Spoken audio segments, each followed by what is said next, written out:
Reformat në sistemin e drejtësisë janë kryefjala e ditëve të fundit, sidomos pas gjithë procedurës me dorëheqjen e kryeprokurorit Lupço Kocevski. Me mua në studio për të komentuar të gjitha zhvillimet e fundit sa i takon reformave në sistemin e drejtësisë, por edhe dorëheqjen e kryeprokurorit është juristi dhe avokati Ibrahim Bajrami. Zoti Bajrami, mirë se erdhët në Alsat. Faleminderit për ftesën, mirë se ju gjeta. Jemi me këtë intervistë vetëm një ditë pasi kryeprokurori Lupço Kocevski dha dorëheqje, edhe atë pak minuta përpara se kuvendit ta shkarkonte me propozim të qeverisë. Ai tha se vendimi për shkarkimin e tij dhe të gjitha presionet ishin politike. Si e komentoni ju dorëheqjen ose shkarkimin e Kocevskit? Paralajmërimi për shkarkimin e Kocevskit u bë qemati, që ishte para 6 muaj e më tepër, që me hyrje në qeveri të nomenklaturës që është në pushtet. Dhe ajo pas vitit të ri dihen shkaqet se pse u ndalua iniciativa për shkarkim dhe padyshim se është pasojë e presionit politik dhe është kërkesë politike. Po një gjë më bëni përshtypje që unë e uroj Kocevskin për këtë arsye, se ai një moment para fillimit të iniciativës për shkarkimin e tij, ai dha dorëheqje.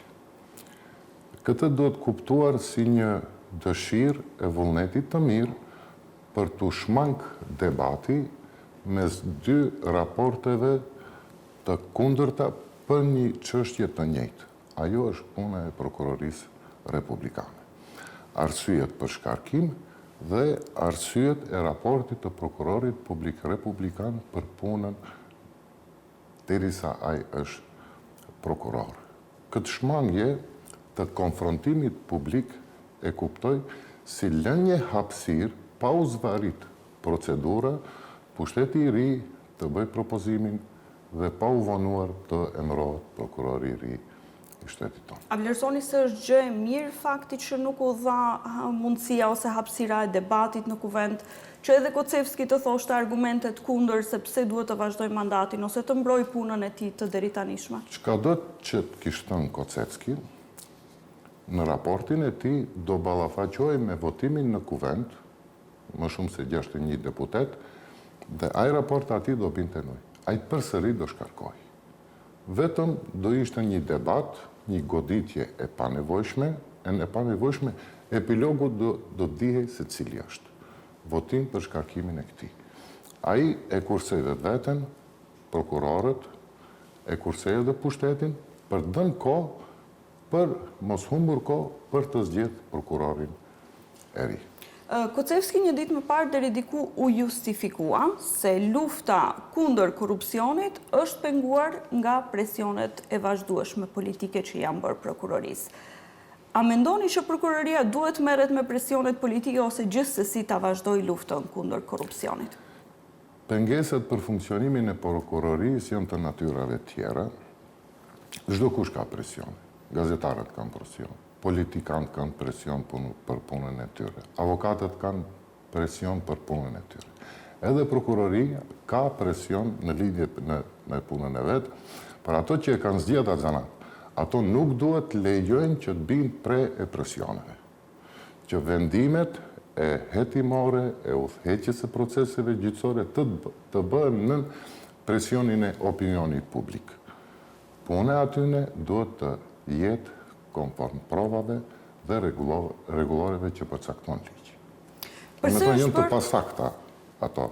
Thënje se çdo kush në thellën e vet e ka presionin. E kanë pasur hapësirën për të bërë hetimet e tyre. Shkaqe tjera që edhe prokurorin, edhe gjykatën e hendikepojnë në funksionimin e drejtë të punës së vet, gjë që do ta trashëgojë edhe prokurori që do emërohet tani. Është bërë e zakonshme tashmë që me ndryshimin e pushtetit të ndryshohet edhe prokurori. Alsat, kolegu Suad Bajrami, dje kishte një analizë që tregonte se sa herë që është ndruar pushteti, është ndëruar edhe kryeprokurori i vendit.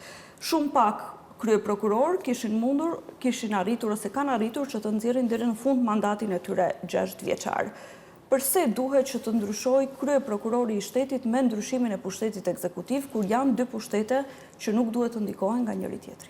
Është pak edhe faj i prokurorisë, mënyrës të funksionimit të brendshëm të tyre, edhe faj i mundësisë ligjore që propozimin e prokurorit republikan të bëjë qeveria. Po kjo, jo se ligji nuk e lejon ndikimin e këshillit të prokurorëve. Shqipni, tash ky prokuror i ri që do duhet zgjidhet, nga momenti i zgjedhjes së ushtrues detyre të prokurorit, nga që prokurori dha dorëheqje, qeveria ka për obligim dhe detyrë me njerë pa u vonuar deri te kuvendit të parashtroj kërkesë që të hapet konkurimi për prokurorin e ri. Nga momenti i hapjes së konkurimit dhe shpalljes në gazetën zyrtare, eca fati prej 15 ditësh ku jo nga politika, jo nga gjyqësari, po nga prokuroria, prokurorët që së paku kanë 10 vjet përvojë pune, kredibilitet të lartë profesional dhe të dëshmuar në punë, me notime vazhdimisht pozitive për kryerjen e punës vete, kanë të drejtën që të aplikojnë. Kanë të drejtën që të aplikojnë edhe prokurorët nga prokuroritë e larta dhe nga prokuroria e krimit të organizuar, të cilët kanë së paku 8 vjet përvojë pune dhe së paku kanë 4 vite me radhë mendime pozitive. Do me thonë, nga vetë prokurorët zgjidhet prokurori. Vlerësoni se janë mjaftueshëm të mira kriteret, mjaftueshëm të larta, ose duhet të përforcohen më shumë, të jenë kritere më të larta që... 10 vjet përvojë pune në prokurori dhe 8 vjet përvojë pune në prokurorinë e lartë dhe në krimin e organizuar, absolutisht janë të mjaftueshme. Po janë faktor tjerë, siç janë sfidat reformuese, që duhet të ndodhin që prokurorisë në përgjithësi t'i ofrojnë një mundësi për efikasitet të eficiencë më të madhe. Ku është atëherë këtu roli i Këshillit të Prokurorëve, se e përmendët edhe më herët, përse Këshilli i Prokurorëve lejon që të zgjidhen persona të cilët imponohen nga politika? Tash,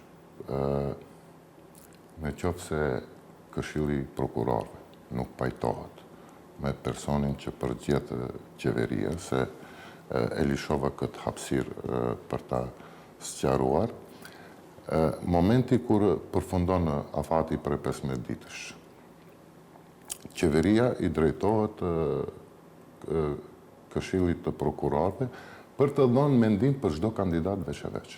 Këshilli i Prokurorëve në afat për 15 ditësh ka obligim të japë mendim pozitiv apo negativ për prokurorët të cilët kanë aplikuar.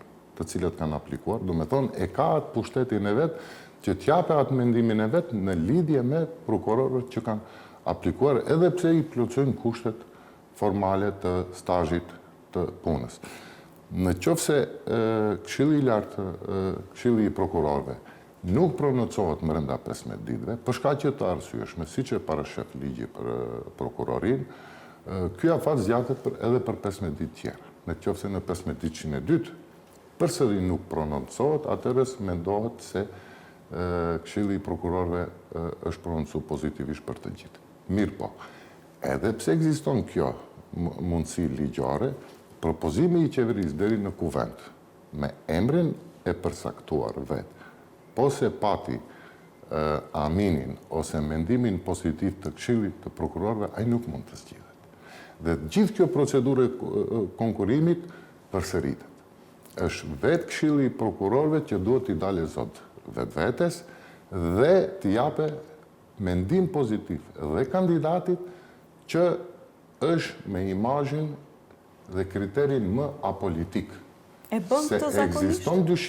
Ekziston dyshimi, nga që e përmendet, çdo strukturë politike ka emëru prokurorin të cilin e ka pretenduar të afërmin e vetë, mirë po Këshilli i Prokurorëve e ka atë mandat dhe ka atë mundësi që nga radhët e veta t'i japë përkrahje vetëm kandidatit që ka një imazh apolitik dhe background apolitik mbas vetes. Duke pasur parasysh përvojat. Mundësia ligjore ekziston, po. Duke pasur parasysh përvojat nga e kaluara, e ka bërë këtë Këshilli i Prokurorëve? Deri tani nuk e ka bërë, tani do ta shohim a do ta bëjë.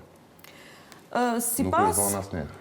Sipas agjendës së reformave, Komisioni Evropian i kërkon vazhdimisht shtetit reforma në sistemin gjyqësor dhe këtu përfshihet te ligjet të cilat kërkohen, përfshihet edhe rritja e pagave për gjykatësit dhe për prokurorët. Qeveria, kryeministri vazhdimisht thonë se gjykatësit dhe prokurorët nuk meritojnë rroga më të larta sepse kanë besim shumë të ulët dhe në bazë të atij besimi nuk meritojnë paga më të larta. Ndërkohë që në një farë mënyre Komisioni Evropian bën presion që kjo të bëhet. Ju si ekspert, si njohës si kësaj fushë, si person që jeni çdo ditë nëpër ato dyert të prokurorisë dhe të gjykatës, mendoni që gjykatësit dhe prokurorët meritojnë paga më të larta? Unë them kështu. Si është në Shqipëri, si është në Kosovë, si është në Malzi, cilët standarde në kuptimin e pagave i kanë ata prokuror, duhet t'i kenë edhe këto të na. A unë e di se ato në shtetet e veta kanë paga ka 2-3 herë më të mëdha. Tani nuk duhet të bëj avokatin e prokurorëve, në qoftë se ne kërkojmë rezultat edhe punë nga ata, cila punë nuk është edhe aq e lehtë, ne duhet t'ju përmbahemi krijimit të standardeve të paktën të shteteve që i kemi përreth, se kemi standard edhe të njëjtë ekonomik. Po këtu duhet të ceki edhe një diçka tjetër. Rezultati i çdo prokurori, ne do ta shohim në të ardhmen edhe rezultatin e prokurorit të ri, nuk do jetë spektakular në krahasim me rezultatet e prokurorëve të tjerë për shkak pikërisht të kushteve materialo-teknike dhe organizative që ka prokuroria. Këtë segment, rrogat dhe pagat janë një segment, segmenti i dytë është ne kemi në ligj policinë gjyqësore, policinë hetimore, qendrat hetimore, po nuk funksionojnë. Qendrat hetimore është e paraparë sipas ligjit tonë të jenë apolitike dhe 100% të jenë në funksion të prokurorisë. Prokuroria, në qoftë se nuk ka një qendër hetimore të fuqishme, ajo do mbaret prej Ministrisë së Punëve të Brendshme, e cila është nën ombrellën e pushtetit ekzekutiv. Dhe nuk mund të kemi, pretendojmë që kemi një prokurori të pavarur deri në skajshmëri, kur ajo për ta realizuar punën e vet hetimore 100% mbaret prej Ministrisë së Punëve të Brendshme, që është pjesë e pushtetit ekzekutiv. Nëse ne kemi një prokurori, ashtu si androjmë, tjetë e pavarur, tjetë e suksesshme, në minimumin duhet të fillojmë të mendojmë që të krijojmë një biro nacionale hetuese, që qendrat hetuese të arrisin nivelin e vet organizativ. Qendrat Këto hetuese. qendra po thoni se janë jo funksionale për shkak të mungesës së kuadrit dhe kushteve të tjera? Absolutisht. Po duhet të funksiononin sipas ligjit, sipas juve. Ja, unë tash sot e përmendi me u kriju një biro nacionale, apolitike, e cila do jetë krye këput një shtyllë shumë e fuqishme e pushtetit gjyqësor, në shërbim të pushtetit gjyqësor, ekskluzivisht në shërbim të pushtetit gjyqësor. Atër do të shohim se edhe prokuroria brenda vetvetes do ketë një pavarësi shumë të madhe. Përmendet një aspekt shumë të rëndësishëm prej kur mund të fillojnë reformat, megjithatë, sipas jush, a ka edhe ndonjë aspekt tjetër të rëndësishëm ku mund të fokusohen gjykatësit, prokurorët, Këshilli i gjykatësve, Këshilli i prokurorëve që t'i nisë reformat brenda vetes? Shumë shkurt ju lutem për shkak se jemi shumë në fund. Le të krijohet nga qendra hetimore një biro nacionale për hetime, le të rriten kushtet materialo-teknike në vetë prokurorin, standardizimi i rrogave le të bëhet në nivelin e shteteve të rajonit ku ne gravitojmë, rezultatet unë jam shumë i bindur se do të vinë vetë.